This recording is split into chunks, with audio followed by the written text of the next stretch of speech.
کیونکہ اس نے خود کو شہزادہ بتایا تھا۔ وہ دبئی کا ایک شہزادہ تھا جو میرے حسن پر مر مٹا تھا، اور اس بات کو قبول کرنے کے لیے میرا دل ہرگز بھی تیار نہیں تھا۔ کوئی امیر شہزادہ بھلا ایک ایپ پر کیوں میری لائیو سیشن دیکھتا؟ اسے کون سا عورتوں کی کمی تھی؟ میں نے یہی جواب دیا کہ اس سے بڑا جھوٹ اور کوئی ہو ہی نہیں سکتا۔ لیکن پھر اس نے میرے اکاؤنٹ میں اور پیسے بھیج دیے، اور وہ اتنے تھے کہ شاید میرا شوہر ساری زندگی محنت کر کے اتنے پیسے نہیں کما سکتا تھا۔ میں دنگ رہ گئی تھی۔ وہ مجھ سے ملنے کا خواہش مند تھا، اور میں بے یقینی کی کیفیت میں گھری ہوئی تھی۔ وہ بار بار ملاقات کا اصرار کر رہا تھا، اور پھر میں نے حامی بھر دی، کیونکہ مجھے معلوم تھا کہ میرا شوہر ابھی گھر واپس آنے والا نہیں ہے۔ وہ کہنے لگا، تیار ہو جاؤ، میں تجھے لانے کے لیے گاڑی بھجوا دیتا ہوں۔ میں کچھ ہی دیر بعد تیار ہوئی، اور ایک بڑی سی عالی شان گاڑی مجھے لینے کے لیے آ گئی، اور اس میں بیٹھ کر میں ایک خوبصورت محل میں پہنچ گئی۔ اور پھر میرے سامنے وہ شخص آ کر کھڑا ہو گیا جو میرے حسن کا دیوانہ بن چکا تھا، اور یہ دیکھ کر میری جان نکل گئی تھی کہ وہ واقعی ایک عربی شہزادہ تھا۔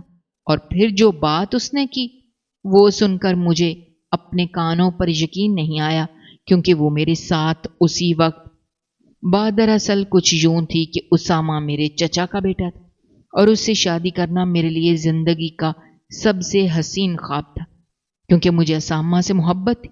خاص کر جب سے اس کی پردیس میں نوکری ہوئی تھی، تب سے تو میں نے سوچ لیا تھا کہ شادی میں صرف اسامہ سے ہی کروں گی۔ مجھے کالی شان زندگی چاہیے تھی، اور یہاں کمانے والے لڑکے مجھے ایسی عالی شان زندگی نہیں دے سکتے تھے۔ پھر بڑی بات یہ تھی کہ اسامہ بھی مجھ سے محبت کرتا تھا۔ پردیس جانے سے پہلے اس نے وعدہ کیا تھا کہ وہ مجھ سے ہی شادی کرے گا، اور اس نے اپنا وعدہ پورا بھی کیا۔ 1 سال بعد ہی اس نے میرے لیے رشتہ بھیج دیا۔ میرے گھر والوں کو بھی کوئی اعتراض نہیں تھا، کیونکہ اسامہ کوئی غیر نہیں بلکہ میری چچی کا ہی بیٹا تھا، اور پھر ہم دونوں ایک دوسرے سے محبت کرتے تھے۔ یہ بھی کوئی ڈھکی چھپی بات نہیں تھی، اس لیے رشتہ پکا ہوا۔ اسامہ 1 سال بعد چھٹی پر واپس آیا تو ہم دونوں کی شادی ہو گئی۔ شادی والی رات جب اسامہ کمرے میں آیا، اس نے اپنی بے انتہا محبت کا اظہار کیا۔ وہ دبئی سے میرے لیے سونے کا سیٹ لے کر آیا تھا، 4 کڑے بھی تھے۔ اس نے بڑی محبت سے میرے ہاتھوں میں وہ موٹے موٹے سونے کے کڑے پہنائے تو میرا دل خوشی سے باغ و بہار ہو گیا۔ مجھے اسامہ کے ہمراہ اپنا مستقبل روشن نظر آنے لگا۔ لیکن 15 دن کی خوبصورت شادی شدہ زندگی کے بعد جب اسامہ نے واپس جانے کی بات کی تو میں نے اس کا ہاتھ پکڑ لیا اور روتے ہوئے کہا کہ میں بھی ساتھ چلوں گی۔ یہ سن کر وہ حیران ہوا، کہنے لگا، میں تمہیں اپنے ساتھ لے کر نہیں جا سکتا۔ تم جانتی ہو پردیس میں گزارا کرنا کتنا مشکل ہے، اور پھر یہ بات تو میں نے تمہیں پہلے ہی بتا دی تھی کہ میں تمہیں اپنے ساتھ نہیں رکھوں گا۔ میں جو خود دل میں یہ سوچ چکی تھی کہ کسی بھی طرح اسامہ کو منا کر ان کے ساتھ ہی جاؤں گی، ان کے قدموں میں بیٹھ گئی، رونے لگی، منانے لگی۔ لیکن اسامہ کا وہی مسئلہ تھا کہ وہ وہاں مجھے نہیں رکھ سکتے تھے۔ پھر مجھے زیادہ روتے ہوئے دیکھ کر کہنے لگے، اچھا میں وہاں جا کر کچھ انتظام کرتا ہوں، تم تب تک پاسپورٹ بنوا لینا۔ انہوں نے میرا دل رکھنے کے لیے یہ بات کہہ دی تھی، لیکن ان کے جاتے ہی میں نے پاسپورٹ بنوا لیا تھا۔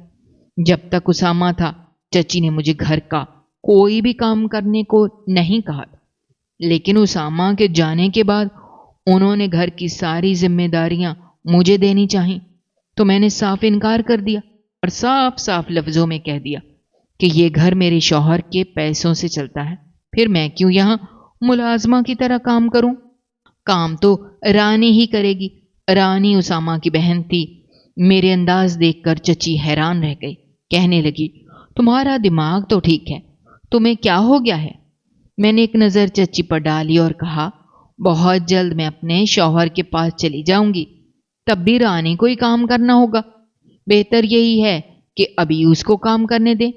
اور اس دن چچی کو پتا چلا کہ میرے ارادے کیا تھے۔ وہ بہت زیادہ حیران رہ گئی تھی۔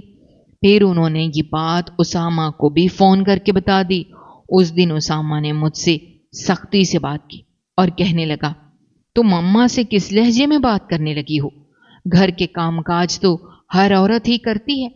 میں ابھی تمہارے آنے کا انتظام نہیں کر پا رہا، جب انتظام ہوگا میں تمہیں اپنے پاس بلا لوں گا۔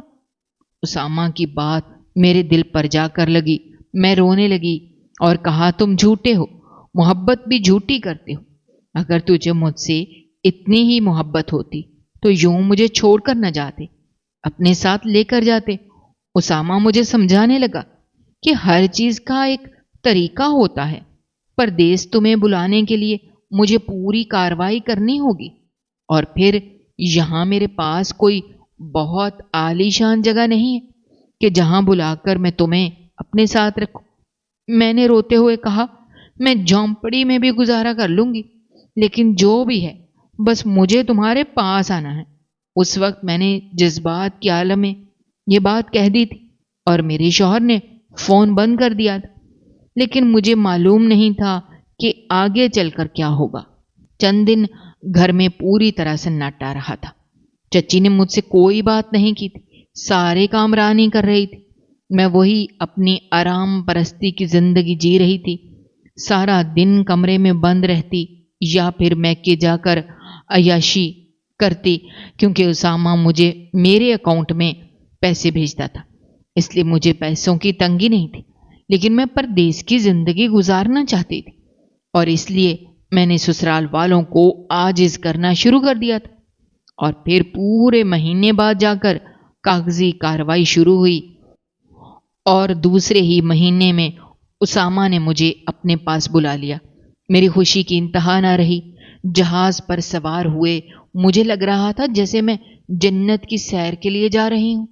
سوچا تھا دبئی پہنچ کر زندگی پرسکون ہوگی، ہر طرح کی آسائشیں مل جائیں گی، سسرال سے چھٹکارا حاصل ہوگا اور میں مزے کی زندگی گزاروں گی، کوئی میرے آگے پیچھے نہیں ہوگا، تو میاں کے پیسے پر عیش ہی عیش کروں گی۔ لیکن کیا خبر تھی کہ یہ سارے خواب بس آنکھوں میں ہی محدود رہ جائیں گے۔ دبئی پہنچی تو اس دن خوشی کی انتہا نہ تھی۔ میرے پاؤں زمین پر نہیں ٹک رہے تھے۔ میرا شوہر مجھے ایئرپورٹ پر لینے آیا تو میں اس انتظار میں تھی کہ کب وہ مجھے سینے سے لگائے گا، اپنی بڑی سی گاڑی میں بٹھائے گا، کسی عالی شان گھر میں لے جائے گا، کیونکہ مجھے تو یہی لگتا تھا کہ پردیس میں ہر چیز خوب عالی شان ہوتی ہے۔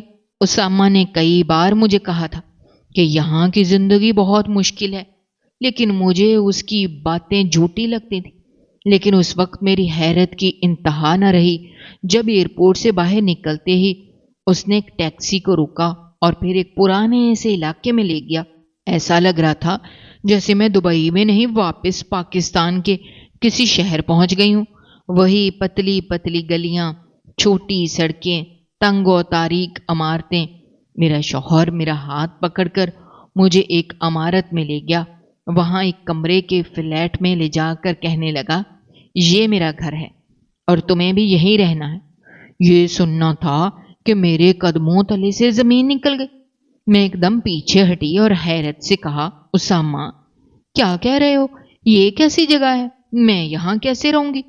یہ تو انتہائی حبس زدہ گھٹن بری جگہ ہے۔ دبئی میں بھی کیا ایسے علاقے ہوتے ہیں؟ مجھے تو ابھی تک یقین ہی نہیں آیا تھا۔ میں نے تو دبئی کو صرف اتنا ہی دیکھا تھا جتنا موبائل کی سکرین پر دکھایا جاتا ہے۔ میں نے تو سوچا بھی نہیں تھا یہاں پر بھی اتنے تنگ و تاریک علاقے ہو سکتے ہیں۔ میری بات سن کر اسامہ کہنے لگا، یہ جگہ ہم جیسے محنت کش پاکستانی رہائشیوں کے لیے بنائی گئی ہے۔ ہم کم پیسوں میں گزارا کرنا چاہتے ہیں، اس لیے ہمیں ایسی جگہ ہی ملتی ہے۔ پھر ایک کمرے کا گھر کافی ہے، صرف تم ہی اور میں ہی تو رہیں گے۔ بس دیکھ لو، تمہاری ضد تھی کہ تمہیں دبئی آنا ہے تو میں نے بلوا لیا، لیکن اگر تمہیں لگتا ہے کہ یہاں میرا کوئی عالی شان فلیٹ ہوگا یا میں تمہیں لگژری لائف دوں گا تو یہ تمہاری خوش فہمی ہے۔ میں یہاں پر ایک مزدور ہوں، جو بھی کماتا ہوں سب پاکستان بھیج دیتا ہوں۔ اگر تمہاری اماں سے لڑائی نہ ہوتی تو میں تمہیں کبھی یہاں نہ بلواتا۔ یہاں کی زندگی بہت مشکل ہے۔ یہ کہہ کر اسامہ میرے سامان کو ایک کونے سے لگانے لگا اور مجھے لگا جیسے میری جان نکل گئی ہو۔ میں نے کیا کیا خواب سجا کر یہاں آئی تھی کہ ساس کے بغیر سکون سے رہوں گی، مزے کروں گی، گھوموں گی پھروں گی، شوہر کے ساتھ پورا دبئی دیکھوں گی۔ لیکن مجھے نہیں معلوم تھا کہ میرا شوہر یہاں پر بالکل ویسا ہی تھا جیسے پاکستان میں کوئی عام مزدور۔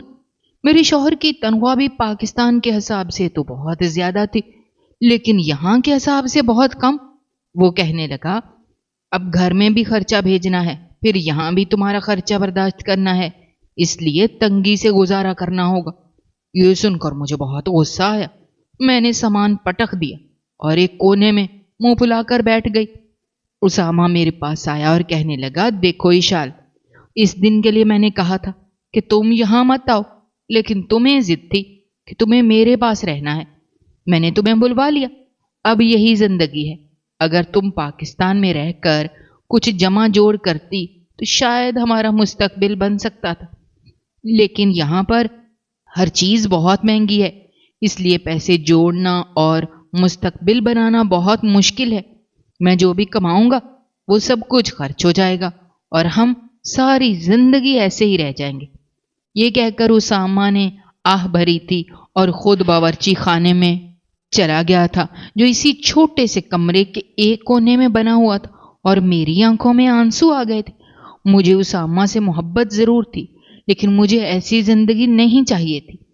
آنے والے کچھ دنوں میں مجھ پر پردیس کی حقیقت کھل گئی تھی۔ اسامہ صبح کا گیا، رات کو لوٹتا تو اتنا تھکا ہوا ہوتا کہ مجھ سے 2 گھڑی بات بھی نہیں کرتا۔ یہاں اس سے بہت سختی سے کام لیا جاتا تھا، سارا دن اسے آرام نہ ملتا تھا، اور میں سارا دن اس چھوٹے سے ایک کمرے کے گھر میں کام کاج کرتی رہتی۔ 4-5 دنوں میں ہی مجھے یہ زندگی کسی قید خانے جیسی لگنے لگی تھی۔ میرا بس چلتا تو میں واپس پاکستان لوٹ جاتی، لیکن وہاں سے میں ساری کشتیاں جلا کر نکلی تھی۔ چچی کو میں نے صاف کہہ دیا تھا کہ میں اب کبھی لوٹ کر نہیں آؤں گی۔ اگر اتنی جلدی میں واپس چلی جاتی تو میرا بھرم ٹوٹ جاتا۔ میں ان لوگوں میں سے تھی جو جھوٹے بھرم کو قائم رکھنے کے لیے زندگی داؤ پر لگا سکتے ہیں۔ پھر شام کے وقت میں نے فلیٹ سے باہر نکل کر چہل قدمی کرنا شروع کر دی۔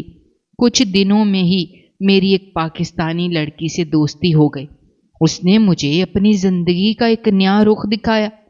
وہ بھی میری طرح مشکلات کا شکار تھی۔ کہنے لگی، ہمارے شوہروں کی تنخواہوں میں تو گزارا مشکل ہے، واپس جائیں تو سسرال والے جینا اور مشکل کر دیں گے۔ ساری زندگی یوں تنگی میں تو نہیں گزر سکتی نا۔ اس لیے وہ ایک ایپ استعمال کرتی تھی جہاں لائیو سیشن کے ذریعے لوگ اسے مالی مدد بھیج دیتے تھے۔ یہ سن کر میں حیران رہ گئی۔ پھر اس نے مجھے بھی ایک ایسی سوشل ایپ کے بارے میں بتایا کہ جہاں چند رسمی کارروائیاں پوری کرنے کے بعد کمائی گئی رقم سیدھی اکاؤنٹ میں آ جاتی تھی۔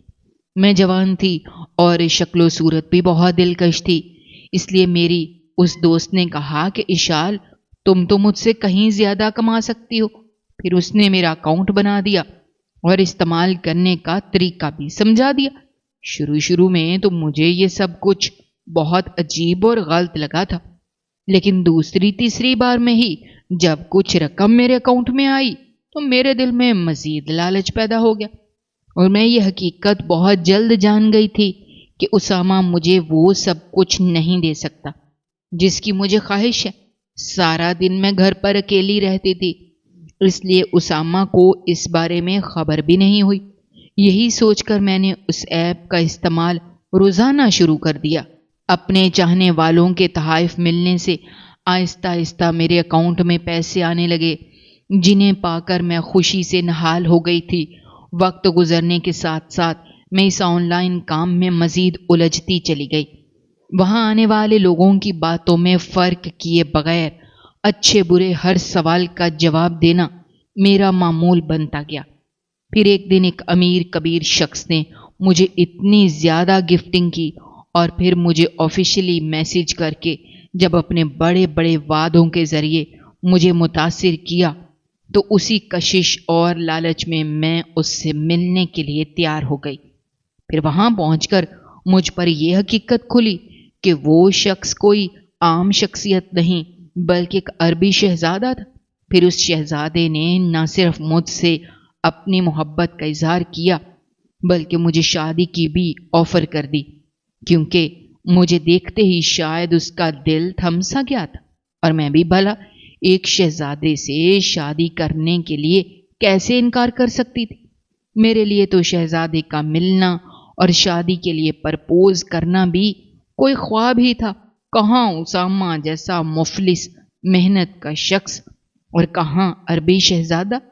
اس لیے میں فوراً شادی کے لیے مان گئی، اور اسامہ کی محبت کو میں نے دل کے کسی کونے میں تھپک کر سلا دیا، کیونکہ وہ مجھے کچھ بھی تو نہیں دے سکتا تھا۔ اس شام میں جب واپس اپنے گھر لوٹی تو میں نے اسامہ سے طلاق کا مطالبہ کر دیا۔ اسامہ جو تھکا ہارا کام سے لوٹا تھا، میری بات سن کر ہکا بکا رہ گیا۔ کہنے لگا، اشال، تمہارا دماغ تو ٹھیک ہے، کیسی باتیں کرتی ہو؟ اور پھر میں نے اسامہ کو بتا دیا کہ میں ایک عربی شہزادے سے شادی کرنے جا رہی ہوں۔ میں نے اسامہ کو ہر بات سچ سچ بتا دی، جسے سن کر وہ دنگ رہ گیا۔ اسے تو یقین ہی نہیں آ رہا تھا کہ میں کس غلاظت کے ڈھیر میں ڈوب چکی ہوں، اور جب اسے پتا چلا کہ میں سوشل میڈیا پر کئی مردوں کے ساتھ دل لگی کر چکی ہوں، ناقابل بیان باتیں کر چکی ہوں، تو اسامہ نے خود ہی مجھے طلاق دے دی۔ اسی شام عربی شہزادے نے مجھے اپنے محل بلا لیا۔ میں عدت کے دن گزارنا چاہتی تھی، لیکن وہ مزید انتظار نہیں کرنا چاہتا تھا، اس لیے اس نے مجھ سے شادی کر لی، اور پھر شادی کے بعد مجھے پتا چلا کہ عربی مرد کس بلا کا نام ہوتا ہے۔ اس نے ایک بہت بڑی دعوت کا انتظام کیا تھا۔ شادی کی رات میں اپنے کمرے میں نہیں بلکہ ایک بڑے سے ہال میں موجود تھے۔ ارد گرد سارے امیر لوگ موجود تھے، عجیب سا رقص چل رہا تھا۔ باری باری سارے مرد آ کر مجھے دیکھتے اور تحفہ دے کر چلے جاتے۔ تھوڑی دیر میں تحفوں کا ڈھیر میرے سامنے لگ گیا، اور پھر جب میں اپنے کمرے میں پہنچی تو اس شہزادے نے بہت بری طرح سے مجھے نہ جانے کتنے گھنٹوں تک، اور میں اتنی بوجھل ہو چکی تھی کہ میری بس سانسیں ہی چل رہی تھیں۔ لیکن بات یہیں ختم نہیں ہوئی۔ اس کے بعد اس نے مجھے اپنے دوستوں کے حوالے کرنا بھی شروع کر دیا۔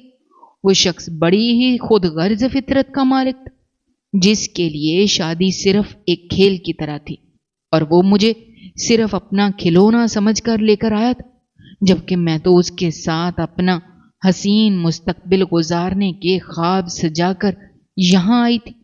اب مجھے اس بات کی ٹھیک سے اہمیت سمجھ آئی تھی کہ بے شک تھوڑا کھا لے لیکن عزت کا کھا لے۔ ساری غلطی صرف اس کی نہیں تھی بلکہ میری بھی تھی، کیونکہ میں اس وقت آن لائن ایسے کام کر رہی تھی جہاں میں جو کچھ بھی کر رہی تھی صرف پیسوں کے لیے کر رہی تھی، اور اپنی عزت کی اہمیت کو فراموش کر بیٹھی تھی۔ اور آخر کار اس شخص نے اپنے وسائل کے بلبوتے پر مجھے قائل کر کے اپنے قابو میں کر لیا۔ پہلی رات نہ صرف شوہر کے لیے بلکہ اس کے دوستوں کے لیے بھی خوب تفریح کا باعث بنی تھی، جبکہ اس دوران مجھ پر جو گزری وہ صرف میں ہی جانتی تھی۔ کسی کو بھی مجھ پر ذرا بھی ترس نہ آیا، اور پھر صبح کے وقت وہ شہزادہ یوں ہی مجھے بے حال چھوڑ کر گھر سے باہر چلا گیا۔ اس محل میں بہت سے نوکر تھے میرا خیال رکھنے کے لیے، کچھ ملازمائیں بھی آ گئیں، لیکن ان تمام آسائشوں کے باوجود بھی جو گھاؤ میرے وجود پر آئے تھے ان کی تکلیف ختم ہونے کا نام نہیں لے رہی تھی۔ اگلی رات وہ شہزادہ میرے پاس نہ آیا، اور مجھے ان کی ملازماؤں کے ذریعے سے پتا چلا کہ وہ شخص آج ہی کسی اور نئی لڑکی کے ساتھ شادی کر چکا ہے، اور نیچے اس شادی کی محفل بھی سجی ہوئی ہے۔ یہ سن کر میں دنگ رہ گئی۔ پھر جب میں نے کمرے کی کھڑکی سے جھانکا تو دیکھ کر ایک اور لڑکی دلہن کے لباس میں وہاں موجود تھی، اور وہ بھی میری طرح ہی کسی خوش فہمی میں چہرے پر ہلکی مسکراہٹ سجائے ہوئے بیٹھی تھی۔ تبھی مجھے واضح طور پر اس بات کا اندازہ ہو گیا تھا کہ یہ شہزادہ اپنی طاقت کے بلبوتے پر اور غیر ذمہ دارانہ طور پر لڑکیوں کو یہاں لاتا ہے اور پھر اپنی من مرضیاں کرتا ہے۔ پھر اس رات وہ میرے کمرے میں نہیں آیا تھا، اور نہ ہی میں اس پوزیشن میں تھی کہ اس کے رویے کو دوبارہ برداشت کر پاتی، لیکن 2-4 دنوں بعد جب میری طبیعت کچھ سنبھلی تو وہ پھر سے میرے کمرے میں چلا آیا۔ ان 4 دنوں میں میں مکمل طور پر اس کمرے میں قید رہی تھی۔ مجھ پر باہر نکلنے پر بھی پابندی آئی تھی۔ میں نے اسے دیکھا تو گریبان سے پکڑ لیا اور روتے ہوئے کہا، تم نے میرے ساتھ یہ سب کیوں کیا؟ تم تو مجھ سے محبت کے دعوے دار تھے، پھر شادی کر کے میرے ساتھ یہ سلوک کیوں کیا؟ میری بات سن کر وہ زور سے ہنسا اور کہنے لگا، تم تو خود اپنے آپ کو لوگوں کے سامنے آن لائن پیش کرنے کے لیے بیٹھی ہوئی تھی اور میں نے تو تمہیں خرید لیا۔ بھلا تم جیسی عورتوں کو کون اپنی بیوی بنانا پسند کرتا ہے؟ میری اصل بیوی تو میرے محل میں ہے، یہ تو بس میرا حرم ہے جہاں میں اپنی کنیزوں کو رکھتا ہوں، اور تم بھی میری کنیز ہی ہو۔ وہ عربی شخص اپنی سلیب ضربی میں میری بے عزتی کر رہا تھا، اور میں جو پوری طرح عربی نہیں بول سکتی تھی، بس سمجھ سکتی تھی، اس کے الفاظ سن کر شرم سے لال پیلی ہو گئی تھی۔ اس نے کہا کہ لائیو سیشن میں تم کون سا نیکی کا کام کر رہی تھی؟ شادی شدہ ہونے کے باوجود تم خود کی دنیا کے سامنے اپنی نمائش کرتی رہی، اس لیے مجھے تم پسند آ گئی اور میں نے تمہیں اپنے قابو میں لے لیا۔ اس نے یہ بول کر دوبارہ اس رات میرے ساتھ غیر مناسب رویہ اختیار کیا، اور اس کے دوست بھی میری کمزوری کا غلط فائدہ اٹھانے لگے۔ صبح کے وقت میری حالت پھر سے بہت خراب ہو گئی۔ 2 دن بعد جب میں کچھ سنبھلی تو میں نے اس شخص کے سامنے ہاتھ جوڑ کر کہا، میں واپس جانا چاہتی ہوں، مجھے آزاد کر دو۔